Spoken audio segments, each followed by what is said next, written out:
but I can say what's up, how y'all doing, and much love. So when we get back to this situation, now what did the media types do? They begin to put pressure on OGs in the street to come out and make statements. Nobody was ever supposed to issue a tweet, a verbal response, or an interview dealing with the tweet from James Prince. Because he had to put it out there publicly, they was just supposed to go handle their business, check their family, make sure that they was clean, and leave it alone. Now, if somebody found out it was in their family, they were supposed to address it publicly. That matter that was done in Brooklyn where the boy got robbed for the Rap-A-Lot chain came out of my clique, and we ain't know nothing about it. But it's straight now. We took care of that. That's how they were supposed to handle it. Whereas that's why he said we have to get an understanding. He ain't threatened nobody. He didn't say nobody did anything other than whatever is going on up there, those I respect, and he hashtagged them all. But none of them was supposed to openly and publicly respond if they following the code of the street. They was just supposed to go check their camps. Individuals check their camps. Now, their response was, if anything, at most, a phone call to James Prince, hey, this is my son, the general, my camp clean, baby, I'll holler at you later. That's the end of the conversation. It wasn't supposed to be a whole drug out thing. And these reporters, by forcing people like Fat Joe to make a verbal response, by continuously asking them about it, is putting his life in danger. It's not putting his life in danger from Jay Prince. It's putting his life in danger from OGs from his area. Because they already know the rules, and they're going by the rules. And this is how we end up in this situation, which is going to take me to the young Pharaoh situation next. Because if we follow the rules, we won't have these issues. And people always got something to say about somebody else's business without really understanding what it is that they're addressing. So the street rules become imperative to understand in social media and investigative reporting. Because you're not supposed to ask people from the street about street things so you can put it out in the public domain and get somebody hurt. So y'all got to understand this. You can seriously have a person's life snatched from them by putting the wrong stuff on social media and putting the wrong stuff in an investigative report in a documentary. Now, I did a video a couple months ago, about a month and a half ago, about Tupac. I had to take the video down because it put somebody's life in danger. And later on, once I was able to know that that person was secured, I was given permission to put it back up. So I posted it back up with an explanation. So what did young Pharaoh do to prompt me to give this address? Now, I hope somebody tagged him on the video that I was going to be coming on here because I want him to see this. I am very, very proud of young Pharaoh to begin with for his courage and for his determination to deliver what he perceived as the truth against all odds, because he don't even understand the odds he's facing when he's addressing certain issue, or he have the courage to withstand the backlash of those odds.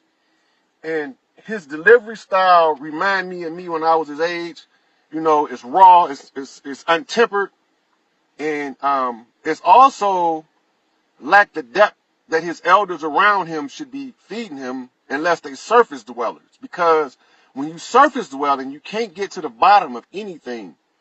And so young Pharaoh did two speeches. The first one, he said that Farrakhan was clout chasing at the Nipsey Hussle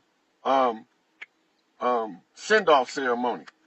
He don't know what he's talking about because he do not understand that this is bigger than that. Ceremony was more than just what you would call in modern America a funeral. That wasn't just a funeral. And I'm not going to go too much into that right now because I touched on it in the Tupac video. The second thing that young Pharaoh did was a documentary that came out. But they still could be my friend. I understand it's about the love and the respect, but sometimes the respect is all you can get because a motherfucker got too much hate to give you the love. And there's a thin line between love and hate. And if you can cross that thin line and still bump straight, that means that you can walk the Siddhasta Musta King. That's the straight and narrow way for a motherfucking king. And only a few can ascend because only a few are the righteous, and the righteous are few in number. And the motherfucking earth shall be inherited by the meek, and the meek is the alfeminate, and the alfeminate is the feminine, and feminine is the women, and the women are the ones to raise the matriarchy. Because when you put the shit the way it go, the machine run the way it's supposed to be run, and that's the most efficient way to run a government. And if you run it the most efficient way it was meant to run, then it's going to run as smooth as it was supposed to be running. And if it runs as smooth as it want to be running, then the people that's listening, that's falling into the governmental structure or the matriarchy, is only going to be able to produce their best life, because there is no other options but in order to live in prosperity, truth, love, and happiness. And if you don't want to live in prosperity, truth, love, and happiness, you can't stay here, because we're going to be vibrating on the wrong frequency, and we're going to agitate your demons, and your demons going to torment your ass for staying in the midst of all of these motherfuckers throwing Mardi Gras across the land from coast to motherfucking coast everywhere.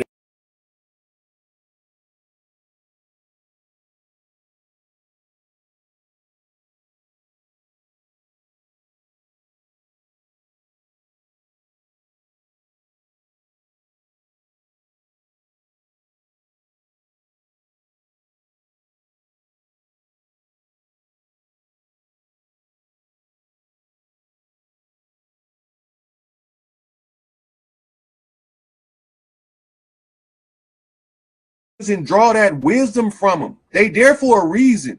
Losing this fight for a reason, because you can't learn the required lessons to feed the youth victory if you have never been defeated. So yeah, Farrakhan took some losses, and Dr. York took some losses, and Jeff Ford took some losses, and Imam Abu Jamal took some losses, and Mumia took some losses. They all took losses so we can win. Put it all together. It's a big jigsaw puzzle. Take all their losses. Don't let them remain losses. Turn them into lessons. You can't lose then. Turn the losses of the past into the lessons for the now. Take the technology and the wisdom of today and apply it to the victory struggle. Unify. Find what you agree on. You don't supposed to agree on everything, or you wouldn't be an individual. But you can find what you agree with. Support what you agree with. The brother Lamel put together a program. I didn't know the brother from a box of rocks, but the description of the program, I agreed with that. I supported that. Anybody think I'm making it up? All you got to do is ask him. The brother came here. We sat and talked about it, because I believe in the family-oriented programs. I believe in the unification programs, because I know as a mystic, studying the blood rights, the rights to the blood, the message in the rights and the message in the blood rights, and studying the problem in the whole Hegelian dialectic. The only thing that this damn devil fear is one unified front. And we ain't got to kill nothing. We ain't got to shoot nothing. We can just sit down at home together. Everybody, let's go home at the same time and sit down, and we're going to wait, and we're going to see how much money he going to make off of our struggle while we sitting at home watching him fall apart. You can't do it.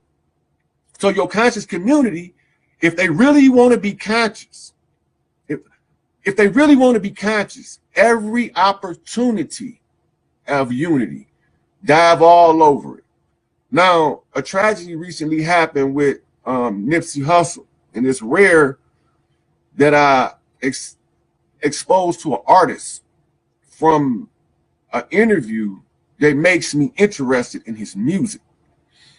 And this brother was doing exactly what I'm telling you right now. And he lost his life, whether it has anything to do with the struggle itself or the obstacle to the struggle, which is loose cannon gangbangers, or whether it's an orchestrated effort to silence a voice. It does not matter. Every one of them brothers that supported him in the aftermath, Nick Cannon, Nas, Jay-Z, them sisters, Beyonce, that is the message we should take from that. That brother is a martyr in our community for our liberation. If we let him lay there for no reason, he died in vain. But if we can find some use out of the loss for the greater benefit, just follow his course of action. Reach out to every brother you think is, hey, Jay-Z, won't you put crumb sound bites on one of your songs, man? Let the people hear what that young brother got to say. Let them hear him. Expose him. Hey, yo, Nas, won't you drop a verse or something with the Tasmaniac over there? You know, reaching out, making them connections. And you don't have to be, it don't have to be every day in the news that you're making connections. Nobody need to know everything you're doing. But you have to be wise enough to know that your enemy does not want you to make any connections. And if the enemy doesn't want you to make any connections, then you should be trying to make every connection. Every connection. If you know a dude that's the police and he got some sensibility of consciousness, he can be used to quell the violence of those that look like him by taking the lead in dealing with those that look like him, as opposed to acting like the ones that don't look like him in pursuit of the ones that look like him.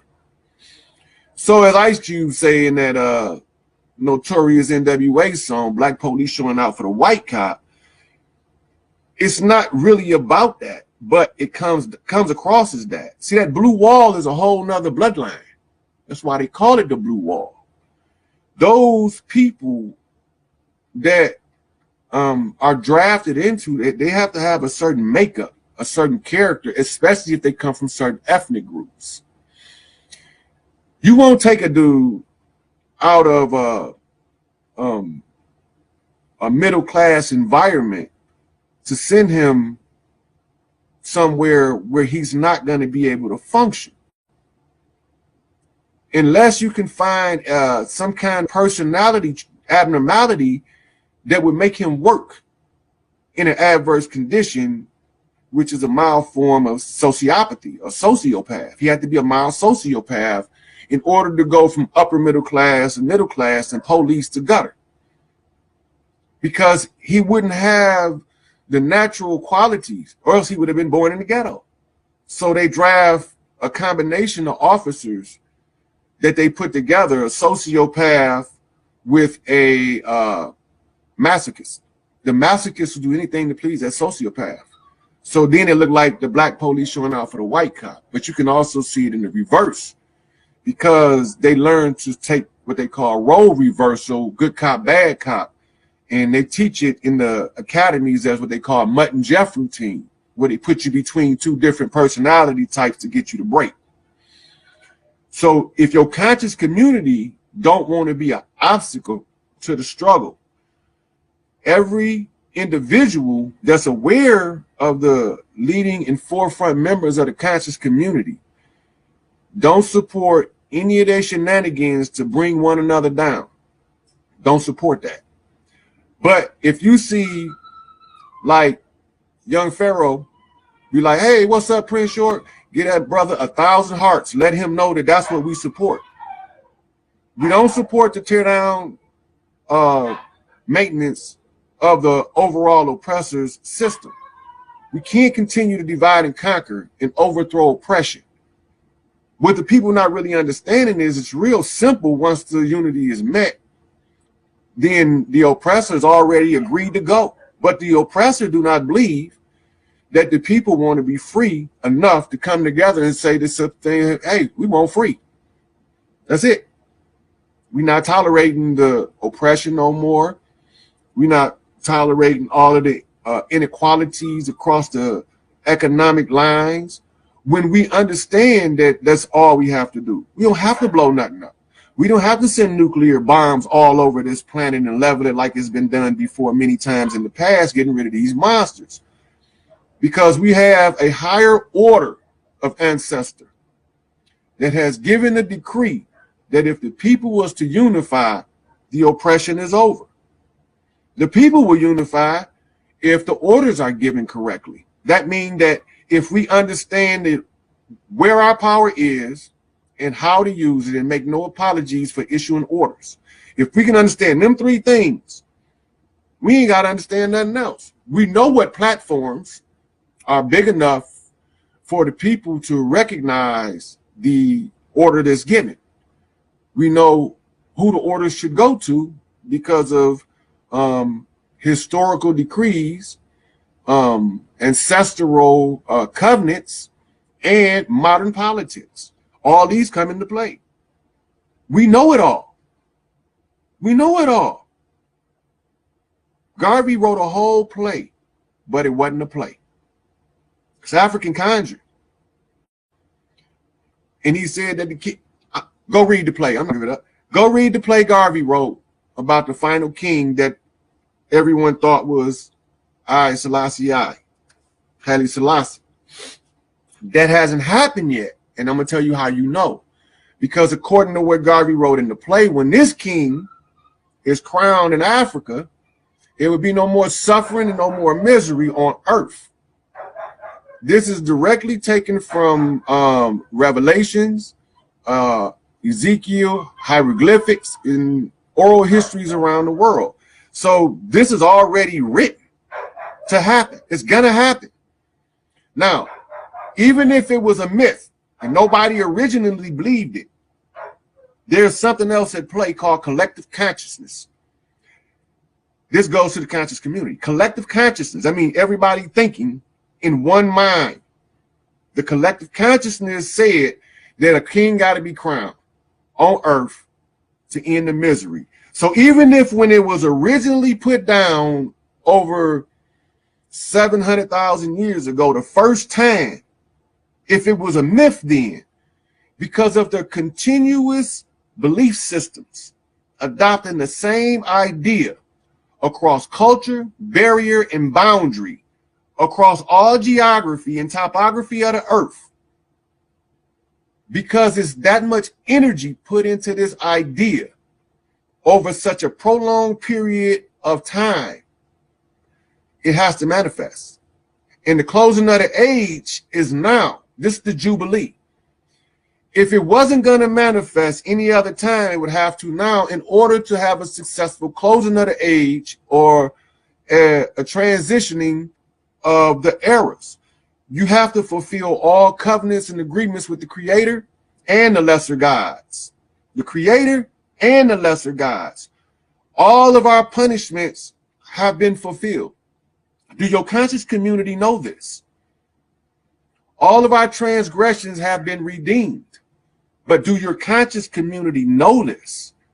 If they knew this, and they really was truly conscious, and they knew what was going on the whole world stage, then they would automatically know to push all conscious communities to one voice. You got to have one voice on the world stage as a collective. One voice. That one voice can't be egotistical to the point where they cannot speak effectively on behalf of the people. So do not let your conscious community, overinflated egos, and well-read minds seduce you into surrendering your soul for $1. This is bigger than money. Money is a side effect. This is the final awakening of those who have paid a penance for a prior misdeed. Everybody has to have an opportunity to sin. Everybody has to have a chance. Nobody could be deprived. We have to remember that if we're going to be conscious. And so you use events like a tragedy, like a Nipsey Hussle tragedy, to advance the unity. You use a tragedy to advance the unity, because if you do that, it reduces the possibility of the next voice being silenced, because they don't want to keep silencing voices if every time they do it, we get closer instead of separate. If we get closer instead of separate, then they don't want to silence our voices. Now they got to figure out a new tactic, a new strategy. But they have no more strategies if we unify. They're all out of cards. Now, I've been watching all y'all leaders. I'm waiting. They not doing no God shit. They doing some egotistical stuff. You know, I'm watching them. But all they got to do is figure this. If the prophecy of Abraham is in reference to the lost found Negroes in America, and that there's any validity to it, and as Farrakhan said in 1984, it's a significance to that year, George Orwell, that time dictates the agenda. And if you understand the times and you understand the prophecy and you know how to read the signs, you would understand the times. So once you understand that, you will know automatically what the agenda is. It's not rocket science. It's not rocket science. So we at the closing of the age, your conscious community are all in their little bubbles. And we as a collective have to start pushing these bubbles together. We have to start pushing for Pharaoh and Crumb to do a video on something they agree on. Not disagree, because the things they disagree on, the science will prove that later.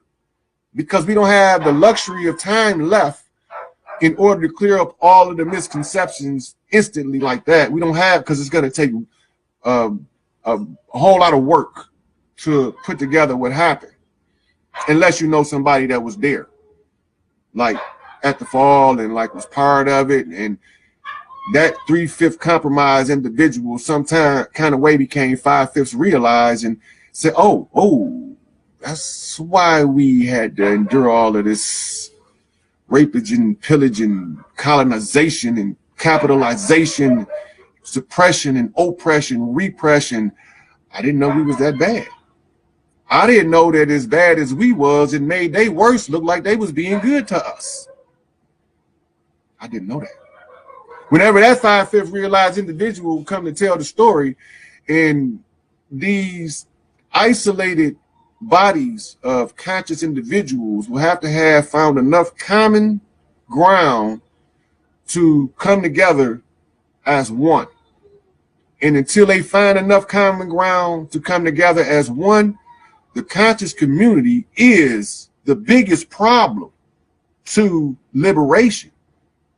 When the conscious community don't see that the only solution is unity and that they don't have to agree on everything in order to pursue that unity, the conscious community then becomes the problem. So just like a regime, they have to be overthrown. And the only way you can overthrow a conscious community is with a superior consciousness. That means you would have to be 5/5 realized, a full and aware self. As the Kemetic said, man, know thyself. You mean you have to understand the full and total makeup of what you are physically. Multiple systems operating in one organic phalanx nanotechnology matrix. All of these systems are designed to work in harmony based off electromagnetic resonance and frequency. Are you aware of this? Are you aware that when your brain waves shift as your consciousness move up and down the spectrum, various amounts of your whole light body can be regulated as coming in through your pons region in the reticular formation at the base of your skull? Are you aware of this? I mean, you conscious. Dr. King told you about the black dot. Do you even know where it's at? Do you know how to enter it? Do you know how to get through the black dot into the realm of reality and out of the matrix? I mean, you conscious. If you're not the obstacle, you got to be the way. If you're not the obstacle, you got to be the way. And the only way is unity. The only way is unity. Only way to overthrow the same oppressor is everybody that got the same oppressor got to say, hey, man, I don't want him oppressing me no more, man. I ain't participating in his war games. I'm not participating in his war games.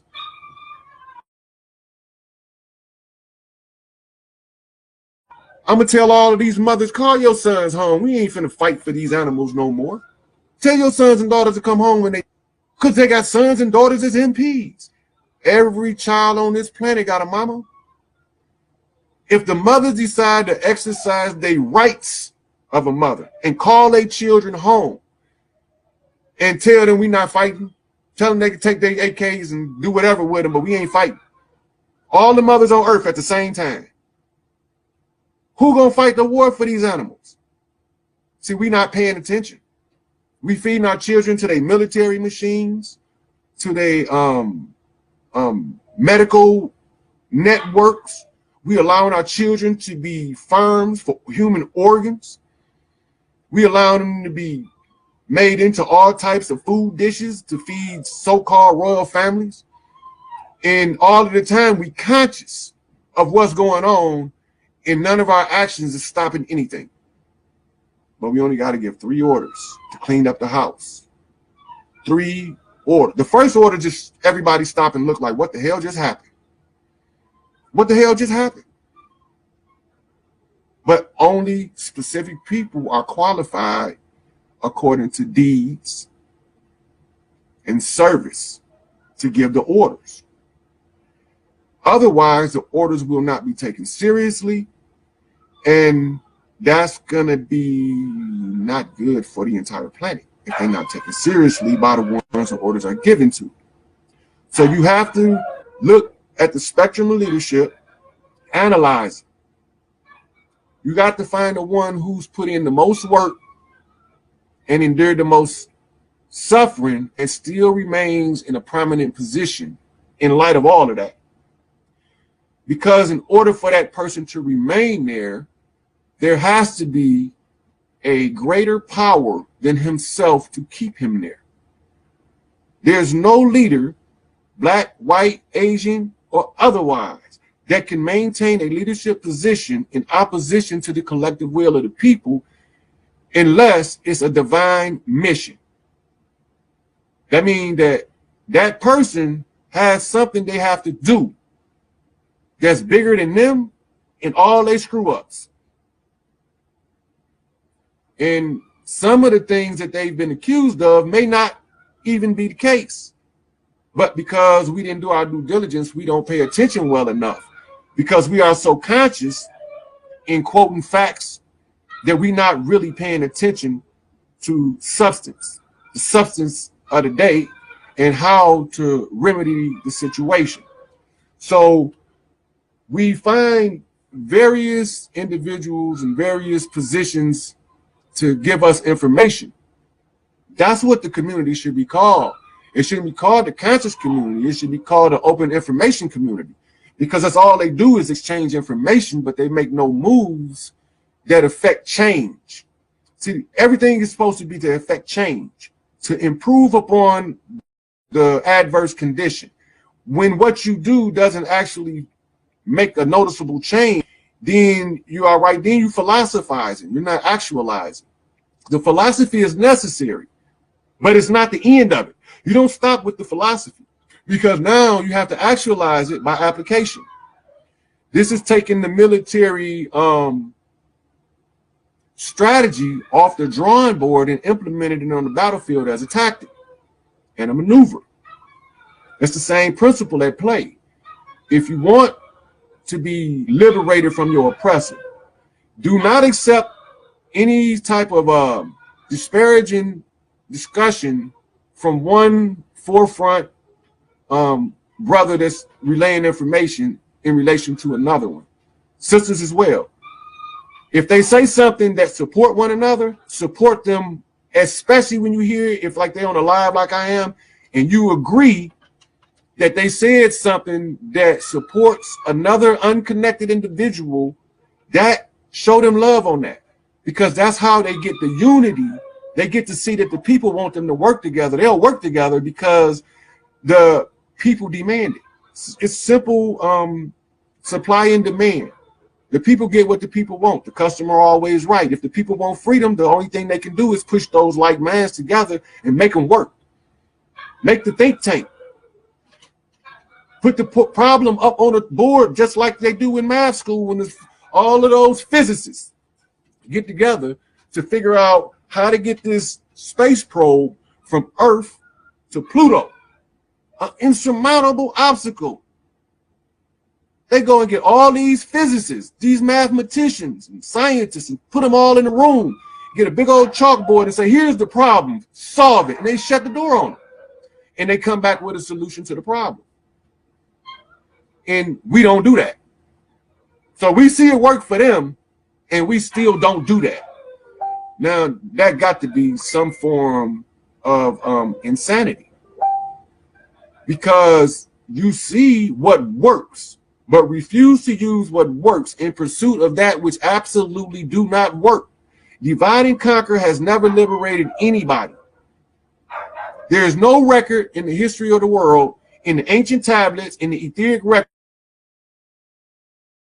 and I read them all, and I have not found anywhere where divide and conquer was an effective means of liberation. I found divide and conquer, I found a subjective group of people being oppressed and suppressed. As long as you allow that divide and conquer to stand, your oppressor remains victorious over you.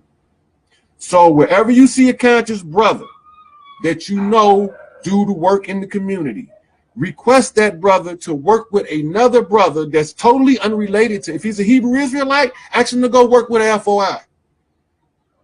We don't care about what y'all don't agree on. We want to know, what did y'all find that was similar in the teachings of Elijah Muhammad and the teachings of Yahweh ben Yahweh? What did y'all find in common? What do y'all find in common between the teachings of Malachi York and the teachings of Ben Ami Carter? What y'all find in common? What did y'all find in common between what Dr. Dean said and what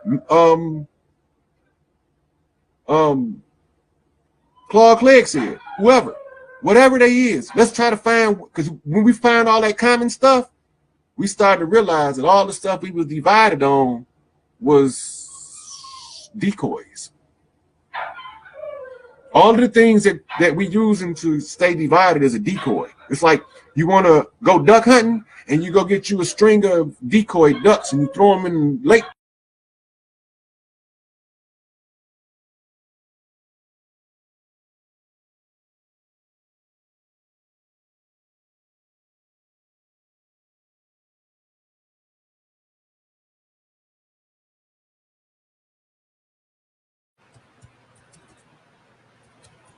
But I only got like 4 videos on there because I haven't really been doing YouTube yet. Because I've been trying to give these people the opportunity to come and do what they're supposed to do. And they got me sitting on standby. I ain't got no problem with being on standby. I've been on standby my whole life. I'm just tired of hearing these motherfuckers talking about they conscious and they aware and they know what's going on, but they can't fix the goddamn problem. I'm telling these motherfuckers, if they get off their goddamn hands and do their part, this shit is easy. All you got to do is take 3 steps and use your power. The whole world gonna stop. It's already written.